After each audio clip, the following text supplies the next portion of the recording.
Este es un material que pertenece a Ministerios Ebenezer Guatemala. Se prohíbe su reproducción total o parcial. Revista Rema.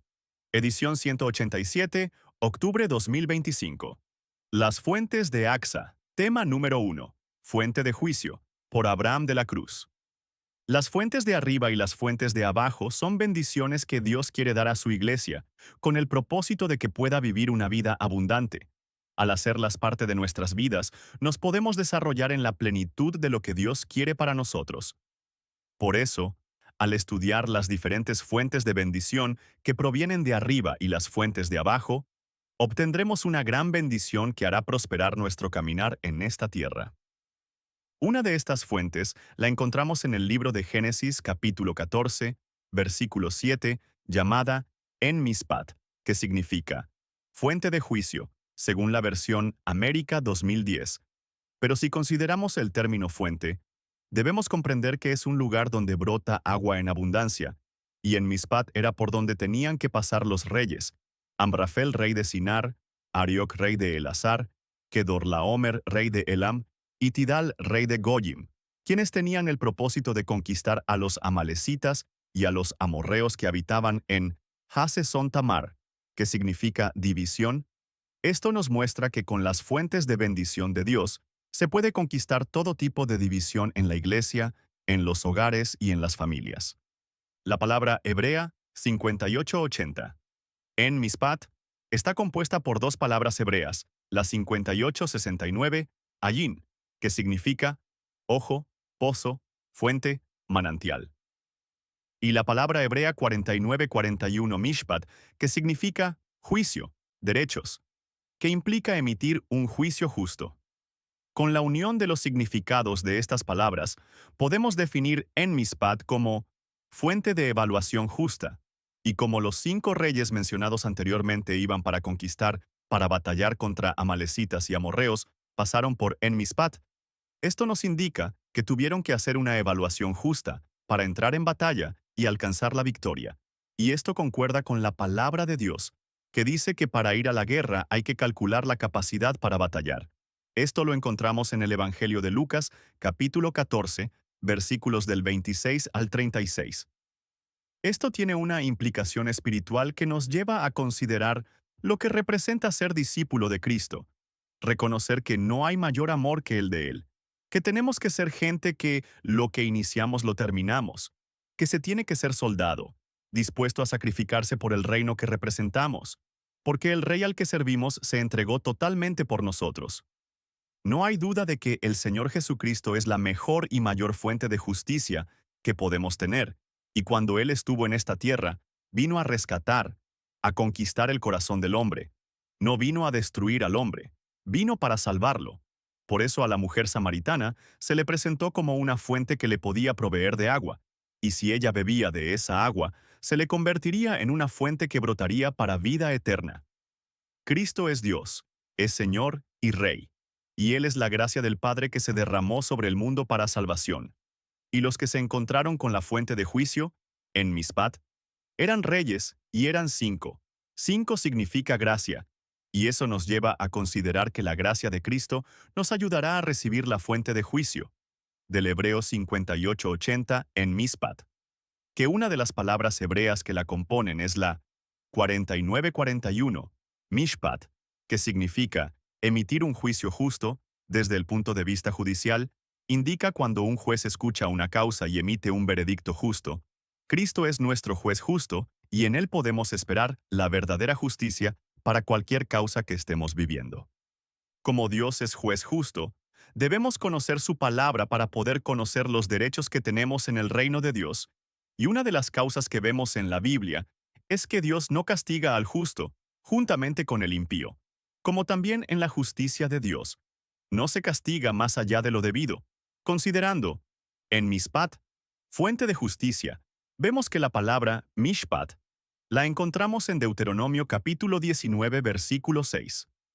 Dios está legislando la forma en la que debía ser juzgada una causa de un hombre que mató a otro sin haberlo planeado, sin haber tenido ninguna enemistad con él. El homicida podía huir a una ciudad de refugio, donde podía ser juzgada su causa y vivir ahí. Esto era para que el vengador de la sangre, en su ira, no lo alcanzara y lo matara, no debiendo ser condenado a muerte. La palabra condenado es mishpat. La fuente de justicia es el Padre, el Hijo y el Espíritu Santo. Por eso nuestras causas, aunque sean complicadas, las debemos presentar delante de Dios. Cuando nos acercamos a Dios para presentar nuestras causas y recibir la justicia del Señor, debemos considerar que podemos encontrar dificultades en el camino, y debemos tener cuidado de los que se ponen junto al camino, porque podemos encontrar a la serpiente figura del diablo. Recordemos que el diablo se viste como ángel de luz. Esto quiere decir que se presenta con una apariencia que puede atraer. Este es el caso de Absalón, que se levantaba temprano y se ponía junto al camino. Segundo libro de Samuel, capítulo 15, versículo 2. Y todo aquel que tenía un pleito e iba al rey para juicio, Absalón lo atraía hacia él, lo llamaba, escuchaba su causa y le decía que no sería atendido por el rey, pero que si él fuera rey le haría justicia. Así ganaba el corazón de la gente y los desviaba del rey. Dios levanta fuentes de justicia para atender las causas de su pueblo, y son a las que debemos ir, con el propósito de recibir la justicia de Dios. Gloria a Dios. Te invitamos a escuchar el próximo tema, Revista Rema, la voz de los 5 ministerios. Tema. Número 2. La fuente del entendimiento. Por Willy y Piedad González. En el libro de Job, capítulo 28, versículo 20, versión Nazarena Israelita dice: ¿Pero de dónde proviene la sabiduría? ¿Dónde está la fuente del entendimiento? Algo que como cristianos debemos anhelar es obtener las fuentes de arriba y las fuentes de abajo, según el libro de Josué. Capítulo 15, versículo 17 al 19. Una de esas fuentes es la del entendimiento. El salmista en el Salmo capítulo 119, versículo 34, pide al Señor que le provea de esta bendición para entender sus mandatos y cumplirlos, ya que al obtenerla cambiamos nuestra forma de vivir. Veamos cómo obtener esta fuente. Jesucristo, fuente de entendimiento. La Biblia dice que el Hijo de Dios ha venido y nos ha dado entendimiento a fin de que conozcamos al que es verdadero. Juan, capítulo 5, versículo 20. Cuando llegamos a los pies de Cristo, ocurre algo increíble. Ya no andamos con el entendimiento entenebrecido. Efesios, capítulo 4, versículo 18. Cambia esta fuente dañada.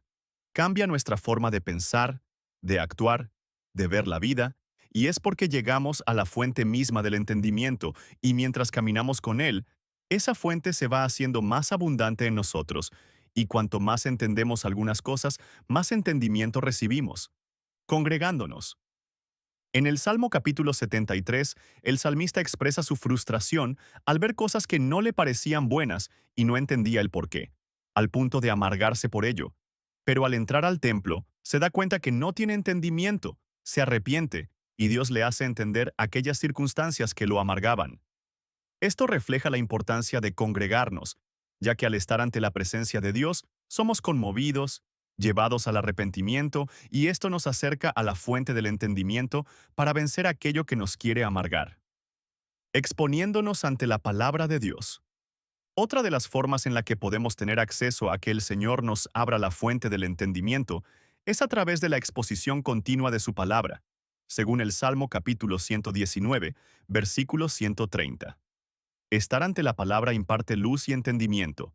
Esto es revelación, porque cuando oímos la palabra, no un discurso humano, obtenemos bendición como cuando Esdras encontró el libro de la ley, lo leyó, lo enseñó, y esta exposición ante la palabra los conmovió hasta las lágrimas que trajo como resultado la restauración.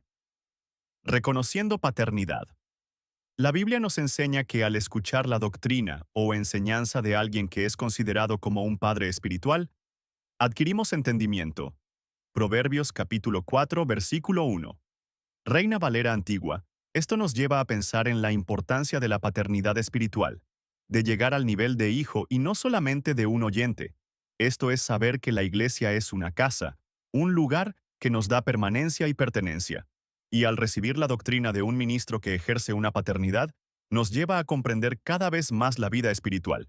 Se hace énfasis en esto, ya que estamos en un tiempo donde se ataca la paternidad, y se dice que es solo para controlar a las personas, pero en realidad es una de las bendiciones que más necesita un cristiano para su crecimiento. Teniendo cobertura ministerial.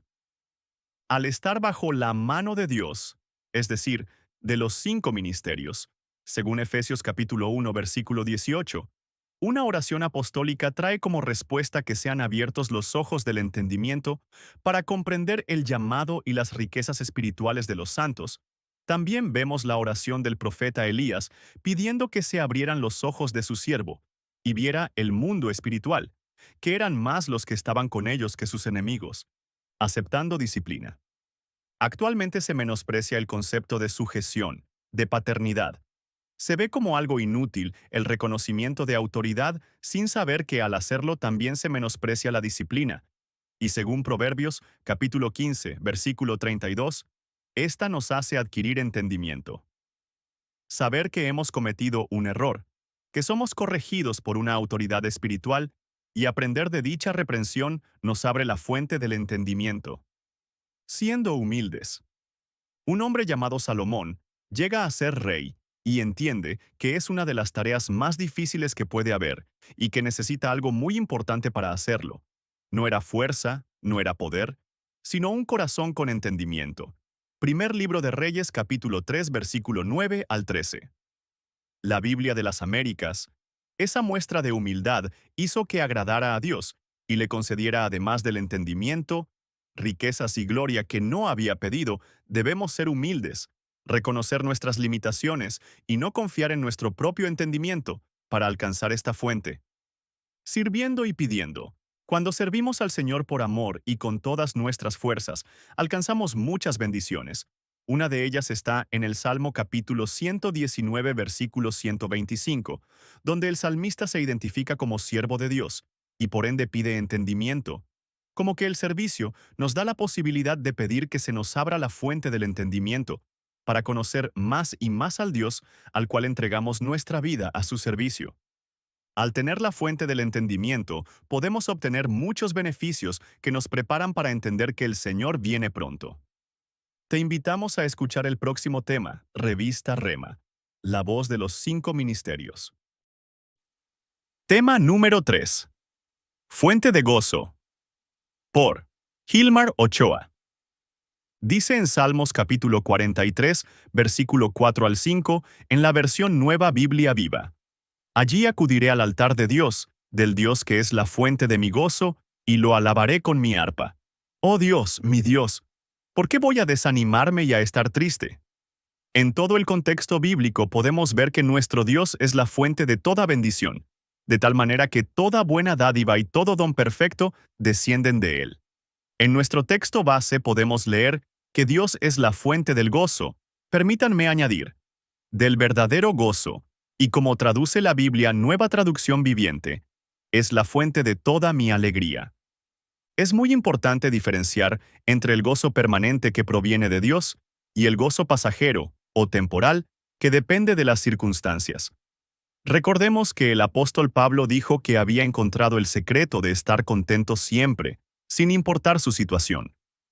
Dicho de otra manera, había encontrado la fuente inagotable del gozo, el glorioso Espíritu Santo. La Escritura nos enseña que quien está lleno del Espíritu Santo se mantendrá lleno de las virtudes que de él proceden, como Esteban que estaba lleno de gracia, de fe, sabiduría y poder.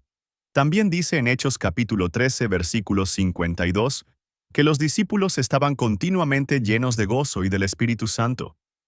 Cuando el apóstol Pablo visitó a las iglesias de Macedonia, se sorprendió porque estando en medio de una gran prueba de aflicción, su gozo había sobreabundado.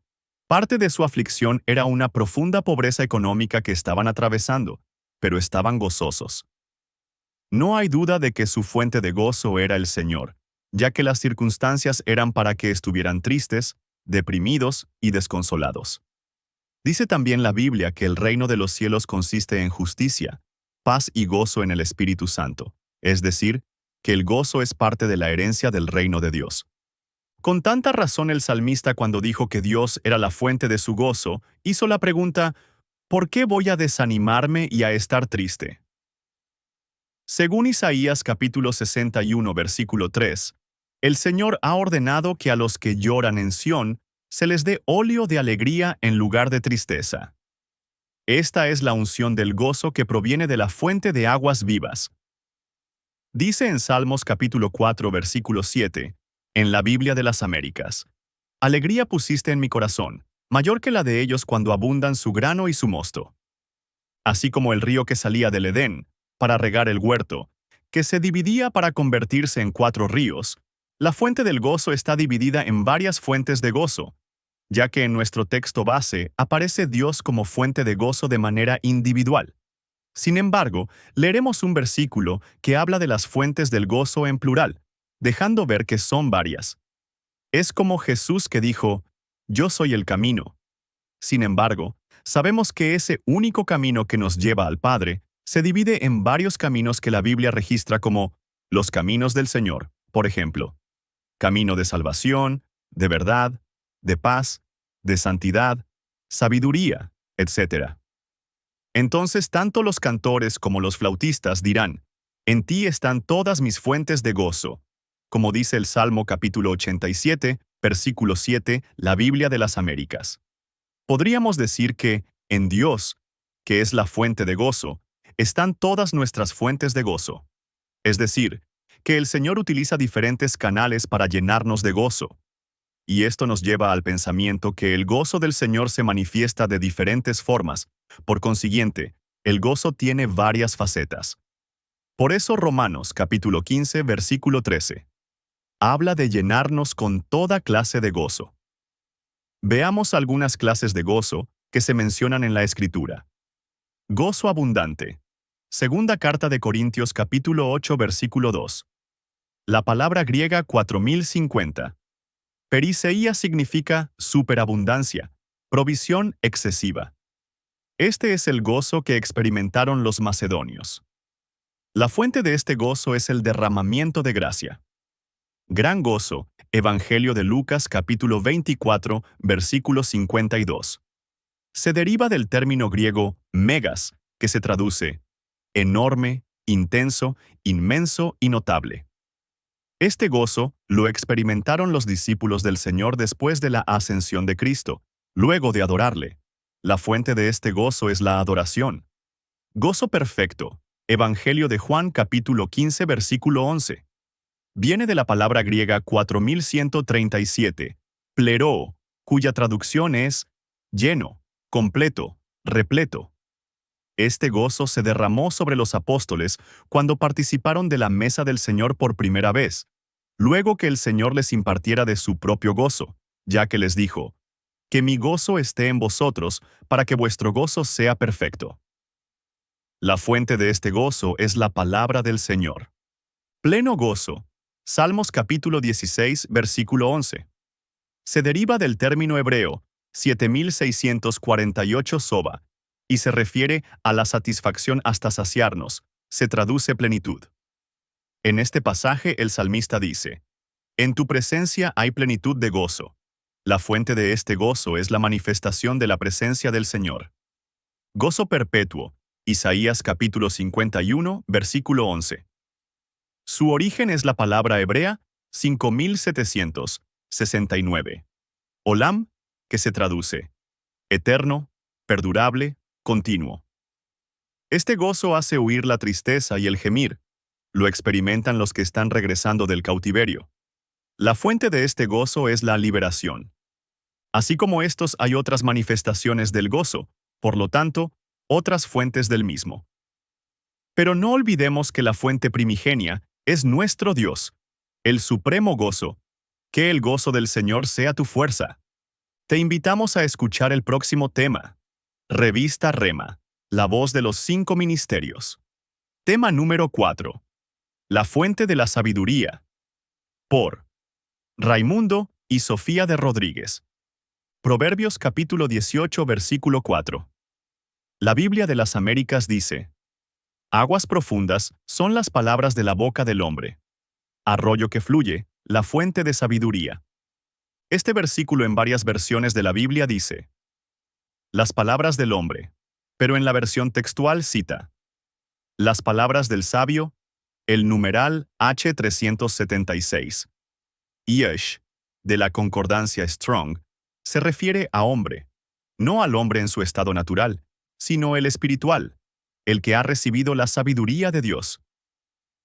La versión Yuneman amplía un poco más al citar la palabra del corazón, ya que entendemos que de la abundancia del corazón habla la boca. Como dice en Mateo capítulo 12, versículo 34, ¿cómo ha sido el hablar no solo de nuestra boca, sino más importante de nuestro corazón? ¿Habrá una fuente de sabiduría brotando de nuestro interior? Sin duda todos necesitamos pedirle al Señor que nos dé de esa fuente de sabiduría, esa fuente de vida.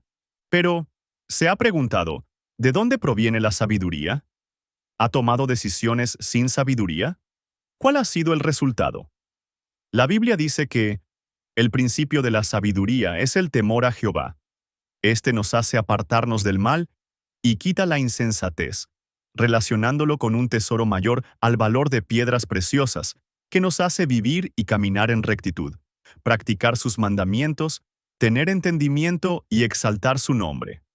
El temor a Dios debe ser un cimiento en nuestra vida, el que rija nuestro diario vivir y nuestra conducta para amarlo, honrarlo, obedecerle y servirle. Deuteronomio capítulo 10, versículo 12 dice, «Y ahora, Israel, ¿qué requiere de ti el Señor tu Dios? Sino que temas al Señor tu Dios, que andes en todos sus caminos, que le ames y que sirvas al Señor tu Dios con todo tu corazón y con toda tu alma». Con razón en el libro de Eclesiastés dice que la conclusión del discurso es, «Teme a Jehová y retén sus mandamientos». Este es el consejo dado por un maestro a todos los hombres. Si estás escuchando este artículo y te has apartado del temor a Dios o no le has entregado tu vida a Jesucristo, sabemos que el Señor te está invitando a que lo hagas para que de tu interior empiece a brotar esa fuente de vida y de sabiduría que Dios te quiere dar. Una fuente deja de serlo si no fluye algo de ella. Y lo que fluye no debería desperdiciarse y siempre debería de correr para ser útil. En este caso, hablamos de sabiduría. Qué gran bendición es tener un fluir continuo de sabiduría. Acsa pidió fuentes de agua, y Caleb le otorgó las de arriba, las más altas, las superiores, y las de abajo, las más profundas, pozos, y figurativamente un vientre. Lo podemos ver en la concordancia Strong con el número H8482. Entendemos que la bendición de aquel padre fue como decirle, «Te doy los lugares de donde fluye el agua y los lugares para que almacenes el agua y des fruto». Ninguna bendición es incompleta, pero veamos que Acsa recibió más de lo que pidió. Cuando contemplamos esto desde la perspectiva de la sabiduría, nos inquieta tratar de entender lo que significa para nosotros. Tal vez lo primero debe ser pedir la fuente, lo cual implica saber lo que hará. Acsa pensaba en cómo hacer fructífero el valle que ya había recibido. ¿Y usted? ¿Cómo pide? ¿O con qué actitud pide? Y otra cosa, ella estaba recién casada. Vemos a una mujer que está pensando en su hogar, en cómo prepararse y en cómo apoyar a su familia. Ella tenía un lugar y una función, y comprendió lo que debía hacer. Si en este momento te preguntas, ¿dónde se halla esa fuente de sabiduría? ¿De dónde proviene? Pues debes saber que es Dios quien la da. Proverbios capítulo 2, versículo 6. Y que la da a través de su Hijo Jesucristo, quien es poder de Dios y sabiduría de Dios. Lo dice Primera de Corintios capítulo 1, versículo 24. Y en él están escondidos todos los tesoros de la sabiduría, según Colosenses capítulo 2, versículo 3. Es una herencia que Dios ha dispuesto y quiere dar a sus hijos. Lo único que debemos hacer es desearlo y pedírselo. Por eso dice en Santiago capítulo 1, versículo 5. Pero si alguno de vosotros se ve falto de sabiduría, que la pida a Dios, el cual da a todos abundantemente y sin reproche, y le será dada. El resultado de esta fuente será que las palabras que salgan de nuestro corazón y de Emptin nuestra boca serán buenas, agradables a Dios y serán de bendición para quienes las escuchen. Será como agua pura y cristalina que brote de nuestro interior. Lo vemos en Santiago capítulo 3, versículo 17. Pero la sabiduría de lo alto es pura, después pacífica, amable, condescendiente, llena de misericordia y de buenos frutos, sin vacilación, sin hipocresía. Es una fuente que viene de arriba pero repercute abajo. Dice en Primera de Pedro capítulo 2, versículo 22 al 23, el cual no cometió pecado, ni engaño alguno se halló en su boca, y quien cuando le ultrajaban, no respondía ultrajando. Cuando padecía, no amenazaba, sino que se encomendaba a aquel que juzga con justicia. Nuestro mejor ejemplo es Jesús. De su boca no salió engaño porque Él mismo era y es la sabiduría. Necesitamos sabiduría en todo momento para hacer las cosas bien, bendecir a nuestro cónyuge, hijos, padres, hermanos en Cristo, jefes, a todas las personas con quienes hablamos y nos relacionamos. Necesitamos sabiduría para vivir y agradar a Dios, para estudiar su palabra y para enseñarla. Así que pidamos que la fuente de sabiduría nos sea dada como lo fue con Axa. Te invitamos a escuchar el próximo tema, Revista Rema, la voz de los 5 ministerios. Tema número 5, Fuente de Salvación, por Fernando Álvarez. La fuente de salvación es nuestro Señor Jesús, según se puede ver en Isaías capítulo 12, versículo 3, en donde dice, «Con gozo sacarás agua de la fuente de la salvación», lo cual hace referencia a una fuente permanente y continua que nunca deja de fluir. Sin embargo, lo más importante es la traducción de la palabra salvación según la concordancia Strong, que viene del H3444, Yeshua, e incluye la palabra Salvador, en clara alusión al Señor Jesús como único y suficiente Salvador, según Judas capítulo 1, versículo 25. Con gozo sacarás agua de la fuente del Salvador. Por lo tanto, es única en su género y es gratuita. Apocalipsis capítulo 21, versículo 6. Habiendo establecido la naturaleza única de dicha fuente, lo siguiente que debe explicarse es el hecho que está disponible para todo aquel que tenga sed. Esto incluye un llamado de parte del Señor Jesús para todos aquellos que están sedientos, en donde enfatiza de nuevo que Él es la única fuente de salvación. Isaías capítulo 55, versículo 1. Juan capítulo 7, versículo 37 al 38. Ahora bien, lo interesante de este anuncio es la explicación del apóstol Juan, quien describe una de las transformaciones más impresionantes en la vida de cualquier creyente. Nos referimos a la llenura del Espíritu Santo. Esto ocurre cuando bebemos del agua que el Señor nos ofrece, lo cual quedó escrito y dijo, «Todo aquel que beba de mí, de su interior, brotarán ríos de agua viva», es decir, el Espíritu Santo. Se trata de la misma fuente ahora brotando en cada creyente, lo cual nos conduce a las siguientes conclusiones. Siendo el Espíritu Santo y el Señor Jesús uno solo, y dado que cada creyente debe sacar con gozo el agua de la fuente de salvación, se puede inferir que dicha fuente es simple y sencillamente inagotable e inconmensurable. En tal sentido, sacar agua tiene muchos significados. Por ejemplo, sacar enseñanzas, ejemplos, consejos, instrucciones, mandamientos, decretos, ministraciones de diferente índole, es decir, todo aquello que tenga que ver con nuestro Salvador Jesucristo, lo cual sería materialmente imposible de completar, aun si tuviéramos mucha vida para hacerlo. Sin embargo, procuraremos esbozar unas cuantas ideas al respecto. La samaritana se encuentra con el Señor Jesús junto al pozo, y luego de intercambiar algunas palabras con él, la conversación se centra en el tema del agua. No del agua que salía de dicho pozo, sino de otra, una que termina con la sed para siempre, y que convertirá al que la tome en una extensión de la fuente de salvación.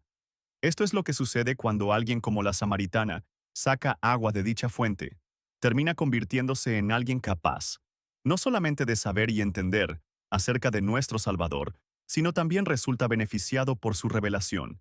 Es tan impresionante lo que sucede cuando alguien se encuentra con nuestro Salvador, que básicamente nadie puede quedarse callado al ver su amor y gran misericordia, y de ahí nace la necesidad de tener que compartirlo con todos aquellos que aún no lo conocen. Esto según Juan, capítulo 4, versículo 14 al 29. Pero no se queda ahí.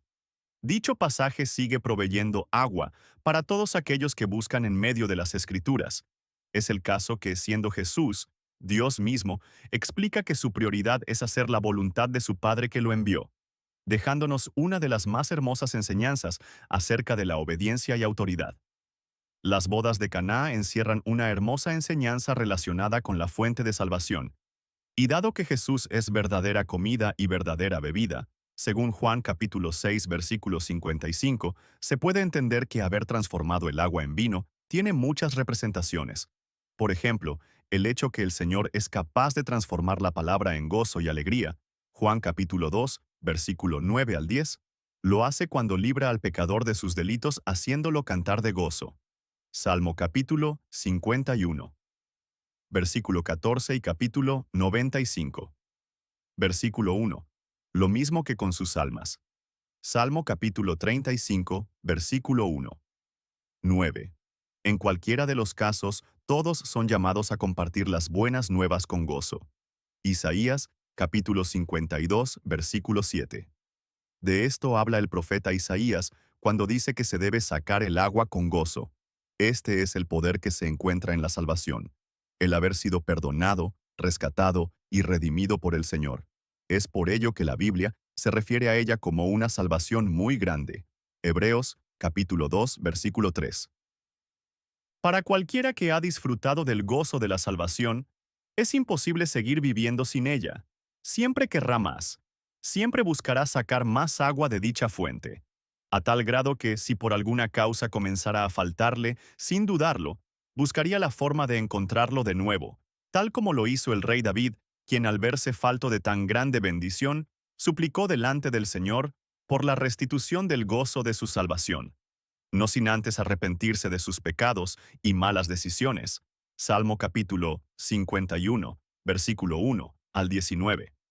Por esta causa bien haríamos en buscar la purificación y limpieza de nuestras vidas delante del Señor, sabiendo de antemano que todo lo que hagamos bueno o malo delante del Señor tendrá consecuencias igualmente buenas o malas. Hebreos, capítulo 10, versículo 26. Te invitamos a escuchar el próximo tema. Revista Rema. La voz de los 5 ministerios. Tema. Número 6. Fuente de salud. Por Harry Raúl Chacón. Desde el principio, nuestro Dios y Padre Celestial ha tenido el propósito firme de bendecirnos con todo tipo de bendición, porque Él es bueno y para siempre es su misericordia. Sus planes son de bienestar para cada uno de nosotros, dándonos un buen futuro, y así como nos bendice con bendiciones espirituales, también nos bendice y bendecirá con bendiciones materiales, pues esto es necesario para nosotros en nuestra condición humana.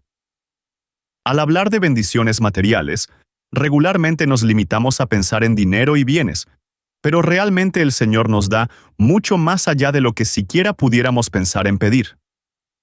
Al referirnos a las fuentes, encontramos que todas ellas representan una gran bendición para nosotros, y una de las más importantes es la fuente de salud, ya que es una fuente de arriba que tiene repercusiones directas en nosotros.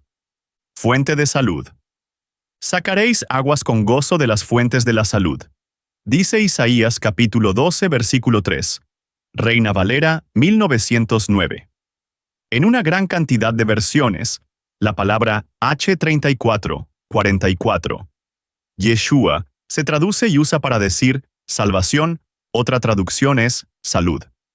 El Señor nos muestra en la Escritura que uno de sus propósitos para nosotros sus hijos es hacernos el bien, prosperarnos y darnos buena salud, como lo dice el apóstol Juan en su tercera carta, y se refiere a una salud integral que abarca nuestro espíritu, alma y cuerpo, y lo podemos ver en un par de ejemplos que mostraremos a continuación.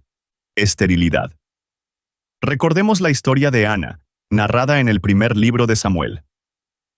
Esta mujer vivió un periodo terrible de su vida en el cual veía frustrado su anhelo de tener un hijo. La palabra nos muestra que su esposo Elcana no comprendía el sufrimiento de Ana y hacía de menos su anhelo, sumado a que su rival Penina la irritaba, enojándola y entristeciéndola, pues ella era fructífera y Ana no. Amado oyente, déjeme enfatizarle algo. Todos los propósitos de Dios en nuestra vida son para bien, y Ana no fue la excepción.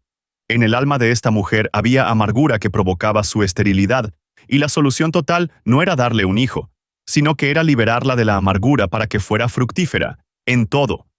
Pues luego de levantar una súplica delante del Señor en su templo, ella recibe la bendición de parte de Dios por medio del sacerdote Elí, bendición que la sana en su espíritu, alma y cuerpo. Algo importante es que en primer libro de Samuel capítulo 1, versículo 16, en la versión del oso, se deja ver que ella había callado todo el tiempo de su aflicción, y hasta ese momento delante de la presencia de Dios, había expresado la amargura que había en su corazón. Quiero resaltar que todos los que somos salvos por medio de Jesucristo, todos los que tenemos derecho de llegar a ser hijos de Dios, tenemos la valiosísima oportunidad de presentarnos delante del Señor para pedir de la fuente de la salud para ser sanados integralmente. Y al expresar lo que hay en nuestro corazón, el Señor mueve a sus ministros para anunciar verbalmente una bendición que sana el alma y que repercute en el cuerpo. Pues luego de esa bendición dada por el sacerdote Elí, ella recibe el regalo de tener un hijo, quien fue nada más y nada menos que el profeta Samuel, pero también manifiesta la sanidad en su alma cuando ora, como dice en primer libro de Samuel capítulo 2, versículo 1, versión del oso. Y Ana oró y dijo: Mi corazón se regocija en el Señor. Mi cuerno es ensalzado en el Señor. Mi boca se ensanchó sobre mis enemigos, por cuanto me alegré en tu salud. Oración que se ha vuelto canción aún en nuestros días y que manifiesta libertad. Enfermedad mortal. Amado oyente, el Señor permite cosas en nuestra vida muy puntuales, con el propósito que después de habernos liberado y restaurado, seamos herramientas en sus preciosas manos para bendición de su pueblo. En los últimos años, he experimentado en por lo menos 4 ocasiones, momentos en los cuales he corrido el riesgo de no despertar de una anestesia por causa de una intervención urgente por enfermedades mortales, sumado a situaciones similares en mi familia, pero han sido ocasiones en las cuales el Señor ha permitido que vayamos siendo sanados en espíritu, alma y cuerpo, y al recibir la libertad en nuestra alma por medio de la palabra dada por sus ministros, la intercesión constante de nuestra familia espiritual, y por la preciosa voz del Espíritu Santo dada a nuestro corazón diciendo: No moriré, sino que viviré, y contaré las obras de Jehová. Salmo capítulo 118, versículo 17. Hemos tenido el privilegio de recibir la abundancia de la fuente de salud, dándonos la certeza que nuestro tiempo está en sus manos, y que no dejaremos esta tierra ni un minuto antes ni uno después, fuera de su voluntad.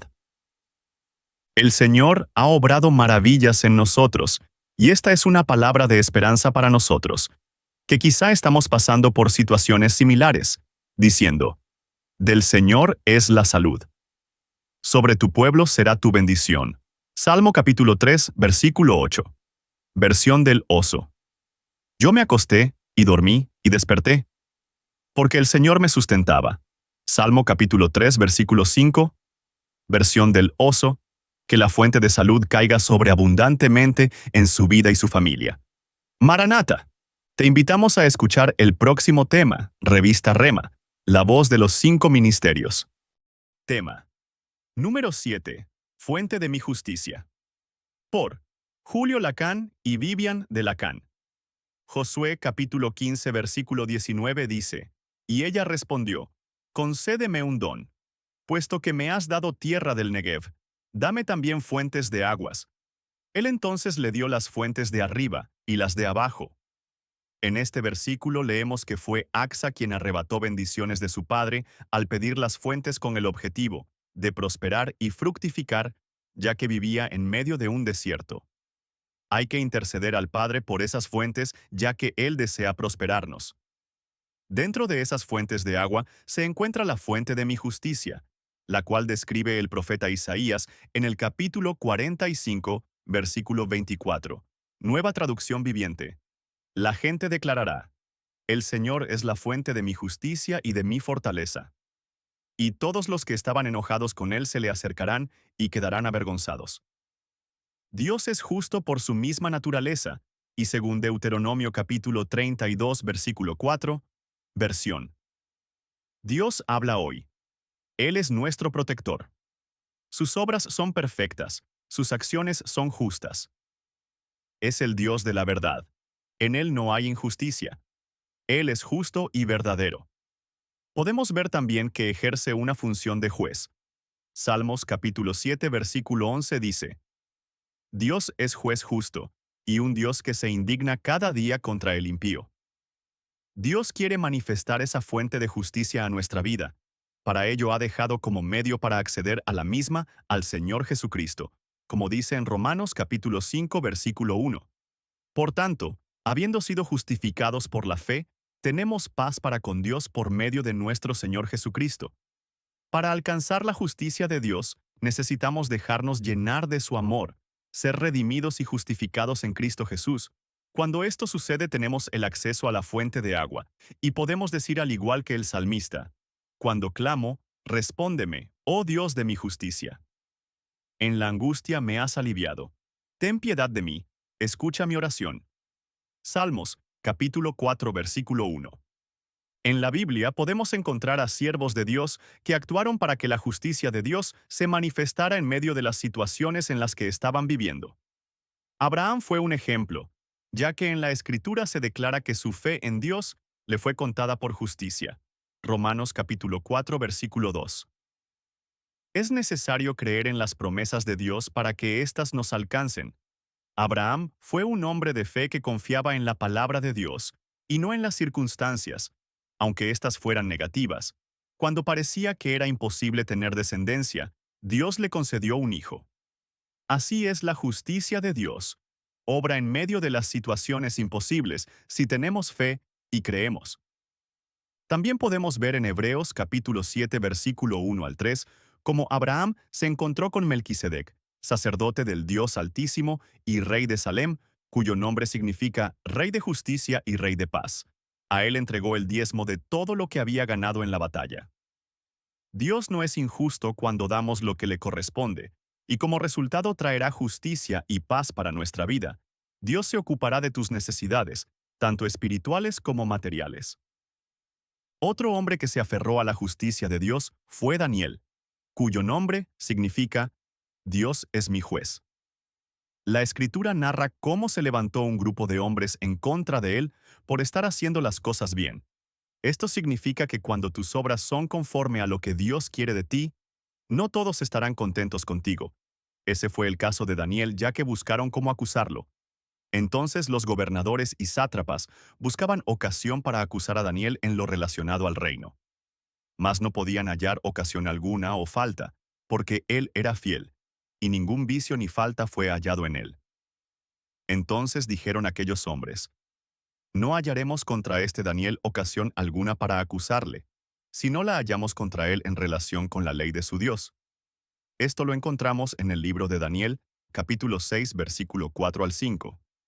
Entonces, levantaron un decreto en su contra para que nadie pidiera nada a su Dios u otro hombre fuera del rey, o sería lanzado al foso de los leones. A pesar de esto, Daniel no retrocedió, continuó teniendo su comunión con Dios. No tuvo temor, y como consecuencia fue echado al foso de los leones. Al amanecer, el rey fue a buscarlo, y acercándose al foso llamó a voces a Daniel con voz triste, y le dijo: Daniel, siervo del Dios viviente, el Dios tuyo, a quien tú continuamente sirves, ¿te ha podido librar de los leones? Entonces Daniel respondió al rey: Oh rey, vive para siempre. Mi Dios envió su ángel, el cual cerró la boca de los leones, para que no me hiciesen daño, porque ante él fui hallado inocente. Y aún delante de ti, oh rey, yo no he hecho nada malo. Dice en Daniel capítulo 6 versículo 20 al 22. Dios defiende a sus siervos que no se vuelven atrás. Aunque nos estén haciendo una injusticia, que nuestra confianza en Dios nunca perezca, porque como consecuencia la fuente de justicia va a brotar a favor nuestro. La justicia de Dios también brota cuando nos juzgamos correctamente y reconocemos nuestra condición delante de Dios. En la Santa Cena tenemos la oportunidad de acercarnos a Dios para examinarnos, pedir perdón y ser justificados por medio de la sangre de Cristo, como dice en 1 Corintios capítulo 11, versículo 27 al 31.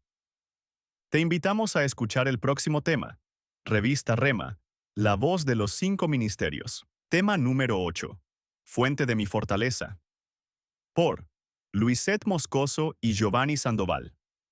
La Biblia Nueva Traducción Viviente dice en Isaías capítulo 45 versículo 24: La gente declarará: El Señor es la fuente de mi justicia y de mi fortaleza. Hemos estudiado que hay fuentes de arriba y fuentes de abajo, que representan bendiciones celestiales y terrenales. Entre las celestiales se encuentra la fuente de nuestra fortaleza que desciende de lo alto, de nuestro Padre Celestial. En 1 capítulo 8, versículo 6, versión Biblia amplificada, dice que nuestro Dios es el único Dios y fuente de todas las cosas. El rey David escribió que el Señor era su fortaleza, pero al estudiar entendemos cómo David convirtió sus situaciones adversas y difíciles en fortalezas. Veamos algunas de ellas. David encontró la fortaleza del Señor en los desiertos de Sif, Maón y Siclag. Primer libro de Samuel, capítulo 23, versículo 14 al 25. Y primer libro de Crónicas, capítulo 12, versículo 1. Ahí se refugió con sus hombres de la mano de Saúl. Su fortaleza era el Señor y él lo escondía de Saúl, para que no lo matara. Esto nos enseña que un desierto se puede convertir en una fuente de fortaleza, porque aunque los desiertos representan pruebas o dificultades, la mano de Dios se hace visible protegiéndonos, auxiliándonos y siendo nuestro protector, salvador, proveedor, etc., lo cual se convierte en una fortaleza al experimentar su poder para librarnos, pudiendo conocerlo en diferentes facetas. También nos permite aprender a poner nuestra confianza en Él. Salmo capítulo 91, versículo 2. Dios nunca dejó a David en las manos de Saúl, sino comenzó a fortalecerlo llevándole muchos hombres guerreros, cuyo corazón se volvió hacia David, y Dios los hizo valientes e invencibles. Entre los hijos de Gad, el menor valía por 100 y el mayor por 1000, formando un ejército poderoso y temible, así como fiel a David. ¿En qué cosas experimentó David la fortaleza del Señor? Entrena mis manos para la batalla. Fortalece mi brazo para tensar un arco de bronce. Segundo libro de Samuel, capítulo 22, versículo 35. Dios entrenaba su brazo para tensar el arco de bronce, lo ayudaba a pelear contra sus enemigos y vencerlos. Nadie podía hacerle frente. El Señor es mi luz y mi salvación. Entonces, ¿por qué habría de temer? El Señor es mi fortaleza y me protege del peligro. Salmo, capítulo 27, versículo 1. La fortaleza del Señor quita el temor, haciéndonos recordar las victorias pasadas que nos dan confianza en su gran poder. En el Salmo capítulo 37, versículo 39, vemos que en tiempos de angustia viene la fortaleza del Señor para no desmayar. Dios es nuestro refugio y fortaleza, nuestro pronto auxilio en las tribulaciones. Salmo capítulo 46, versículo 1. Mi carne y mi corazón pueden desfallecer, pero Dios es la fortaleza. Salmo capítulo 73, versículo 26. Nos hace valientes con fortaleza en nuestra alma. Salmo capítulo 138, versículo 3. De la boca de los niños y de los que aún maman, fundaste la fortaleza a causa de tus enemigos, para hacer callar al enemigo y al vengativo. Salmo capítulo 8, versículo 2. El conocer sus caminos nos da fortaleza. Proverbios, capítulo 10, versículo 29. Su sabiduría nos hace fuertes, porque nos enseña a derribar la fortaleza de los poderosos. Proverbios, capítulo 21, versículo 22. David también se levantó para derribar la fortaleza de los jebuseos. Destruyó a los cojos y ciegos que se oponían a que David entrara y tomara su fortaleza Jebús, nombre que se traduce pisotear. Esto enseña que el enemigo va a tratar de impedir que el cristiano alcance la fortaleza de Dios, haciendo que éste no camine bien en el Evangelio y que pierda la visión. Pero David fue y la tomó, habitó en ese lugar y le cambió el nombre de Jebús a Jerusalén, que significa fundado en paz o ciudad de paz, y fue la ciudad de David. Existen fortalezas negativas que debemos conquistar con las armas espirituales que Dios nos da. Fortalezas en la mente. Porque las armas de nuestra contienda no son carnales, sino poderosas en Dios para la destrucción de fortalezas, destruyendo especulaciones y todo razonamiento altivo que se levanta contra el conocimiento de Dios, y poniendo todo pensamiento en cautiverio a la obediencia de Cristo. Segunda de Corintios capítulo 10, versículo 4 al 5. La Biblia de las Américas. El pueblo de Israel no renovó su mente, y por eso fue derrotado en el desierto. Los gigantes y las ciudades fortificadas de Canaán. Nuestros hermanos nos han atemorizado, diciendo: el pueblo es más grande y más alto que nosotros. Las ciudades son grandes y fortificadas hasta el cielo. Y además, vimos allí a los hijos de Anac. Deuteronomio capítulo 1, versículo 28. La Biblia de las Américas. Caleb les contestó: si Jehová se agrada de nosotros, nos dará la tierra prometida. Si logramos agradar a Dios, esto es una fortaleza. Él peleará nuestras batallas y nos dará lo que nos prometió. El hermano ofendido, a quien debemos ganar y abandonar la contienda. Proverbios capítulo 18, versículo 19. La Biblia de las Américas.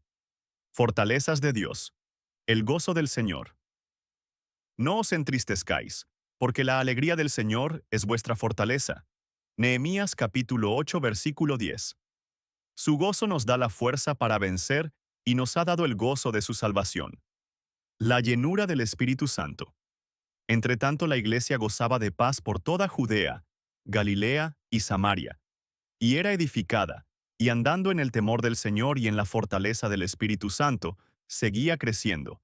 Hechos capítulo 9, versículo 31. Los que esperan al Señor tendrán nuevas fuerzas. Isaías capítulo 40, versículo 31. Reina Valera versión 1865. La mujer virtuosa se viste de fortaleza. Para afrontar el futuro. Proverbios capítulo 31, versículo 25, versión Martín Nieto. Te invitamos a escuchar el próximo tema. Revista Rema, la voz de los 5 ministerios. Tema número 9. Fuente de constancia. Por Jorge Contreras. Cuando las fuentes de arriba y las fuentes de abajo en el Negev, desierto del sur, le fueron concedidas como bendición a Acsa, hija de Caleb, en su desposorio con el juez Otoniel, en Josué capítulo 15, versículo 17 al 19, vemos una hermosa figura de las fuentes que son heredadas a la novia de Cristo para que las utilice mientras viva en este desierto. Entendemos que la palabra fuentes se refiere a bendiciones que brotan. Por eso nosotros recibimos de las fuentes de Dios. Asimismo, debemos dar de esa fuente de agua que salta de nosotros a otras personas, siendo importante que comprendamos cuáles son y a qué se refieren. Algunas acepciones de la palabra fuente según el diccionario de la Real Academia Española son principio, fundamento y origen de algo. Bajo esta perspectiva, vamos a estudiar el principio, fundamento y origen de la fuente de la constancia que brota de Dios, y los efectos que causa especialmente en la novia de Jesucristo. Romanos 15, versículo 5, versión Biblia. La palabra hispanoamericana dice que Dios, la fuente de la constancia, upomone y del consuelo, les conceda a ustedes vivir en mutua armonía, según el ejemplo de Cristo. Este versículo confirma que Dios es la fuente de la constancia, aunque debemos hacer la salvedad de que la palabra griega que se traduce como constancia también se traduce como paciencia. Debemos diferenciar una palabra de la otra. Paciencia. Según el Word Study Dictionary, es la característica de un hombre que no se desvía de su propósito deliberado y de su lealtad a la fe como a la piedad, ni siquiera ante las mayores pruebas y sufrimientos. Según el diccionario de la Real Academia Española, paciencia es la capacidad de padecer o soportar algo sin alterarse. Sablanut es la palabra hebrea para paciencia. Se traduce soportar, sufrir o llevar una carga e implica la virtud de resistir algo desagradable o doloroso. Ahora veamos la diferencia con la palabra constancia. Constancia es la firmeza y perseverancia en las resoluciones o propósitos, la firmeza de ánimo o tenacidad y perseverancia que una persona tiene en sus intenciones y objetivos. Entonces, la diferencia entre paciencia y constancia radica en que la paciencia nos mantiene en el lugar donde estamos a pesar de las pruebas, pero la constancia nos hace mantenernos marchando hacia el propósito u objetivo trazado. Dice la Biblia en Hebreos capítulo 12, versículo 1 al 2. Corramos con paciencia la carrera que tenemos por delante, puestos los ojos en Jesús, el autor y consumador de la fe. Pero la palabra que se utiliza en paciencia es upomone, que es igual a constancia. En Filipenses capítulo 3, versículo 13 al 14 dice, «Y una cosa hago, olvidando lo que queda atrás y extendiéndome a lo que está delante, prosigo hacia la meta para obtener el premio del supremo llamamiento de Dios en Cristo Jesús». En nuestras acciones se debe manifestar la constancia. En Hechos capítulo 2, versículo 42, versión hispanoamericana dice, «Todos se mantenían constantes a la hora de escuchar la enseñanza de los apóstoles, de compartir lo que tenían, de partir el pan y de participar en la oración». También dice en Hebreos 10:25, «Escuchando la enseñanza de los apóstoles, no dejando de congregarnos, no durmiendo como Eutico, según dice Hechos capítulo 20, versículos 7 al 9, y cotejando los mensajes con las Escrituras como los bereanos, tal como aparece en Hechos capítulo 17, versículo 10 al 11. Debemos ser constantes en el compartir, como en la hambruna de Jerusalén, segunda de Corintios capítulo 8, versículo 1 al 3 y versículo 24. Compartiendo con quienes le enseñan, Gálatas capítulo 6, versículo 6. Debemos ser constantes en partir el pan, aún en medio de persecuciones, sabiendo de los beneficios que se esperan. Constantes en la oración. Porque todo aquel que constantemente pide, recibe, y el que constantemente busca, encuentra. Y el que constantemente toca a la puerta, se le abrirá, tal y como dice Mateo capítulo 7, versículo 8. Debemos ser constantes cumpliendo la voluntad de Dios. Hay promesas de Dios que solo se alcanzarán con la obediencia, como vemos en Hebreos 10:36. La constancia implica esperanza de alcanzar el premio por el esfuerzo realizado. Falta poco, muy poco, para que venga sin retrasarse el que ha de venir. Hebreos capítulo 10, versículo 37. Constantes en la devoción. La devoción se refiere a la entrega que se ofrece en el servicio. Para asegurar vuestra constante devoción al Señor, como se nos dice en 1 de Corintios, capítulo 7, versículo 35. Constantes en la esperanza del Evangelio. Esta esperanza necesita un cimiento firme, la fe en el Evangelio proclamado por los ministros de Dios, como vemos en Colosenses capítulo 1, versículo 23. Esto es, tener raíz en sí mismo, como se nos enseña en Mateo capítulo 13, versículo 21. Constantes en enseñar acerca del Evangelio del Reino. El Señor Jesús recorría toda Galilea, enseñando constantemente, dando a conocer el regalo divino de la llegada del tiempo para el cumplimiento de las promesas dadas acerca del reino, como se narra en Mateo, capítulo 4, versículo 23. Debemos ser constantes en seguir a Cristo hasta la muerte. En Mateo 16, versículo 24, vemos una instrucción para los discípulos. Si alguno quiere venir en pos de mí, niéguese a sí mismo, tome su estaca de ejecución y sígame constantemente. Ser constantes no se refiere a que no se haga otra cosa, pero sí implica el esfuerzo por no dejar algo a medias. El apóstol Pablo nos dice en 2 de Timoteo capítulo 4 versículo 7 que corrió la carrera, no una de velocidad o una en la cual se inicia con fuerza para abandonarla por fatiga o por pérdida de interés. Es una carrera de constancia, de valor y de esfuerzo sin fin. Oro para que nuestra constancia en todo esto nos lleve a la meta, que es estar con el Señor. Te invitamos a escuchar el próximo tema, Revista Rema, la voz de los 5 ministerios. Este es un material que pertenece a Ministerios Ebenecer Guatemala. Se prohíbe su reproducción total o parcial.